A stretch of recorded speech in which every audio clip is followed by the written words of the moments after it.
নির্বাচন করে যে দল জনগণকে বেহুশ করে তুলেছিল তারাই এখন ভিন্ন সুরে কথা বলছে, এমন মন্তব্য করেছেন জামাত ইসলামের আমির ডক্টর শফিকুর রহমান। শনিবার সিলেট নগরীর আলিয়া মাদ্রাসা মাঠে জামাত সহ ৮ দলের বিভাগীয় সমাবেশে এমন মন্তব্য করেন তিনি। সমাবেশে নির্বাচন বানচালের ষড়যন্ত্র রুখে দেওয়া হবে বলে হুঁশিয়ারি দিয়েছেন দলগুলোর শীর্ষ নেতারা।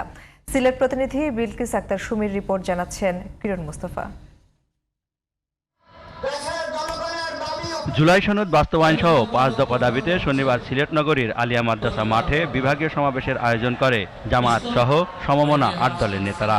প্রধান অতিথির বক্তব্যে জামাতে ইসলামের আমির ডাক্তার শফিকুর রহমান বলেন, দেশ থেকে ফ্যাসিস্টরা পালিয়ে গেলেও তাদের সেই জায়গা এখন অন্য দলের দখলে। অপকর্মের দায় নিয়ে ফ্যাসিস্টরা বাংলাদেশ থেকে পালিয়েছে, কিন্তু ফ্যাসিজমের কালো ছায়া বাংলাদেশ থেকে যায়নি। একদল যে অপকর্ম করে চলে গিয়েছে, আরেক দল বাংলাদেশে সেই অপকর্মের দায়িত্ব নিয়েছে। একদল চাঁদাবাজি করার কারণে জনগণের ঘৃণা করিয়েছে, আরেক দল আবার তার চাইতে বেশি শক্তি দিয়ে চাঁদাবাজিতে নেমে পড়েছে।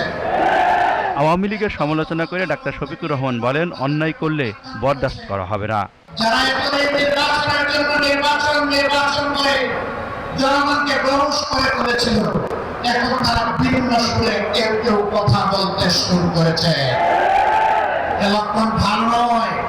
তারা বুঝতে পেরেছেন তারা যে সমস্ত কর্মকাণ্ড বাংলাদেশে পরিচালনা করছেন, বাংলাদেশের জনগণ তাদেরকে আগামী নির্বাচনের লাল কার্ড দেখানোর। নির্বাচন বানচালের ষড়যন্ত্র চলছে দাবি করে ষড়যন্ত্রকারীদের রুখে দেওয়ার ঘোষণা দেন অন্য দলের নেতারা।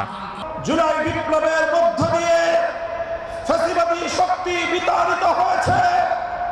বাংলাদেশ বিরোধী বিদেশি আধিপত্যবাদী শক্তি তারা আবার বাংলাদেশে নতুন আরেক শক্তির ঘাড়ে সওয়ার হওয়ার প্রচেষ্টা চালাচ্ছে।